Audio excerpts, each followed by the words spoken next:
नमस्ते। इस हफ्ते मस्टर्ड सीड लीडरशिप में स्वागत है।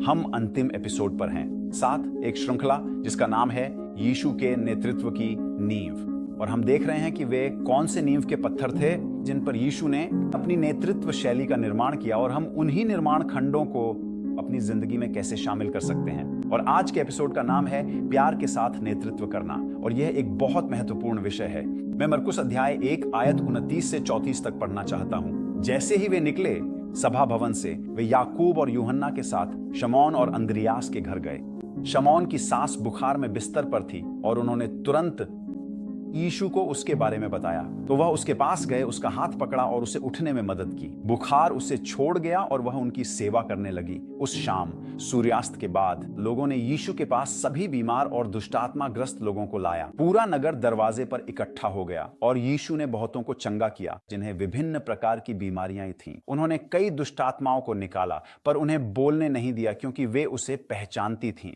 मुझे यह कहानी पसंद है। यह यीशु के प्रेम और व्यस्तता के बीच उनकी व्यक्तिगत देखभाल दिखाती है, और तमाम मांगों के बावजूद उनके पास कोमलता, दया और प्रेम से पतरस की सास के पास जाकर उसकी सेवा करने और उसे चंगा करने का समय था। और फिर उसी रात, अब वहां मुझे नहीं पता, सैकड़ों शायद हजार लोग आ रहे थे। पूरा नगर दरवाजे के बाहर भीड़ लगाकर जमा हो गया था। और फिर भी ऐसा लगता है कि उन्होंने व्यक्तिगत रूप से एक एक करके लोगों को चंगा किया, दुष्ट आत्माओं को बाहर निकाला।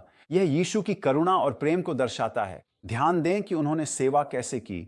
वह करुणा से प्रेरित थे। यीशु सबके लिए सुलभ थे। उनके पास लोगों के लिए समय था। यह एक सुंदर उदाहरण है कि कैसे उनका ध्यान एक व्यक्ति पर ध्यान केंद्रित करना वास्तव में पूरे नगर के लिए तुपो का कारण बना।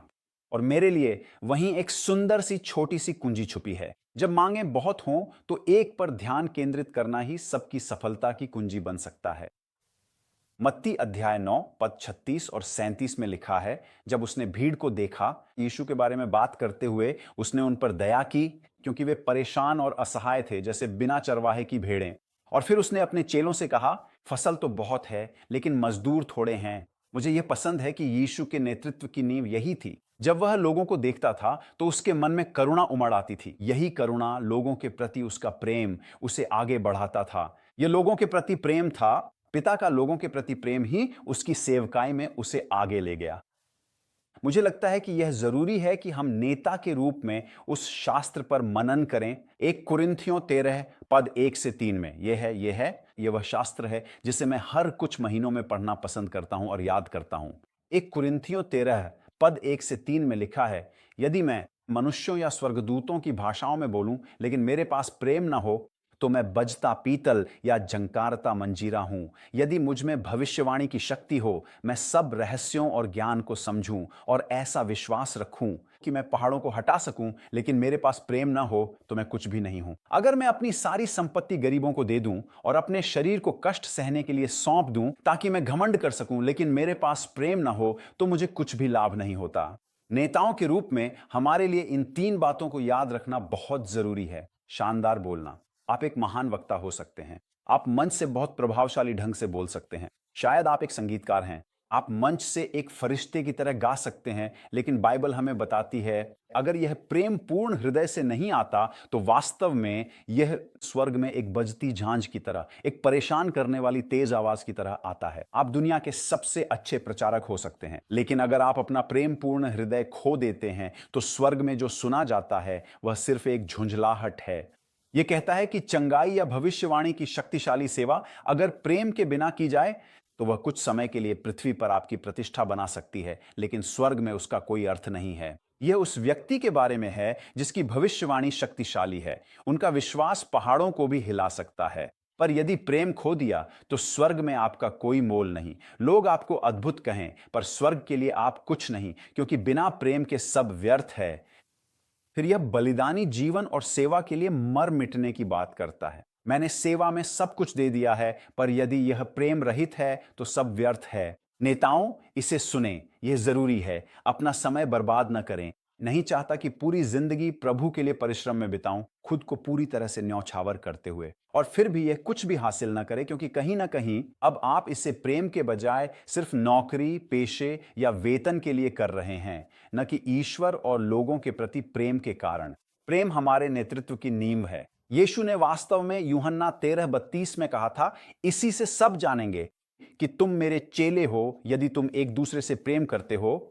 यह बहुत बुनियादी शिक्षा लगती है, लेकिन प्रेम का नेतृत्व अत्यंत महत्वपूर्ण है। शायद यह यीशु के नेतृत्व की नींव के पत्थरों में सबसे महत्वपूर्ण है। हम ये इसलिए करते हैं क्योंकि हम भगवान से प्रेम करते हैं, हम यीशु से प्रेम करते हैं और यही प्रेम उसके लोगों के लिए भी प्रकट होता है। यह सरल सत्य हमारी मजबूत नींव बने, हमारे नेतृत्व का आधार पत्थर हमेशा के लिए। आप देख सकते हैं क्यों मुझे हर कुछ महीनों में एक बार फिर से 1 कुरिन्थियों 13 पढ़ना बहुत पसंद है।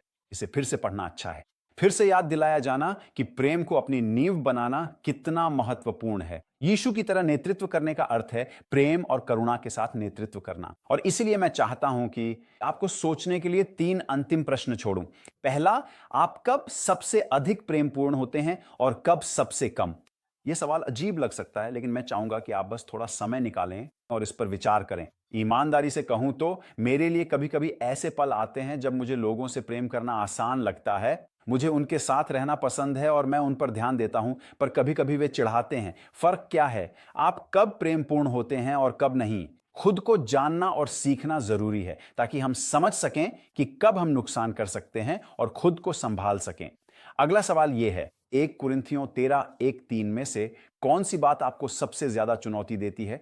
क्या वह बिना प्रेम का सार्वजनिक प्रदर्शन है, या बिना प्रेम की सेवा की शक्ति, या यह आपके बलिदानी परिश्रम की बात है देने में लेकिन प्रेम के बिना? इनमें से कौन सा आपको सबसे ज्यादा चुनौती देता है? क्योंकि हो सकता है कि पवित्र आत्मा आपके दिल में किसी बात की ओर इशारा कर रहा हो, और अंत में इनमें से किसे आपको एक चुनौती के रूप में लेना चाहिए ताकि आप दूसरों के प्रति और अधिक प्रेम दिखा सकें। प्रेम दिखाई देता है, प्रेम हमारे कार्यों में होता है। इनमें से एक चुनें जिस पर आप काम कर सकें। शायद लोगों के साथ अधिक उपस्थित रहें और इतनी जल्दबाजी ना करें, लोगों को टालते रहें, बल्कि जब आप किसी के साथ हों तो पूरी तरह से उपस्थित रहें। क्या आप बेहतर सुन सकते हैं? क्या आप लोगों के साथ ज्यादा सब्र रख सकते हैं? क्या हम आलोचना के बजाय ज्यादा प्रोत्साहन दे सकते हैं? लोगों के नाम याद रखने या सेवा करने में से किसी एक को चुनकर उस पर ध्यान दें। आइए मैं प्रेम से भरे दिल से व्यावहारिक रूप से लोगों से प्रेम करके इसे दिखाऊं, क्योंकि नेतृत्व अगर प्रेम के बिना हो तो वह वास्तव में नुकसान ही करता है। तो बस यही था, हमारी इस श्रृंखला का यही अंत है, यीशु की नींव पर निर्माण करना, यीशु के नेतृत्व की नींव पर। प्रार्थना है कि हम नेता भी उसी नींव पर निर्माण करें ताकि हम बेहतर बना सकें, बेहतर नेतृत्व करें ताकि सब ईश्वर की महिमा हेतु हो। श्रृंखला अच्छी लगी होगी। मैं अगले हफ्ते की नई सीरीज के लिए उत्साहित हूं। तब तक ईश्वर आपका भला करे। अलविदा।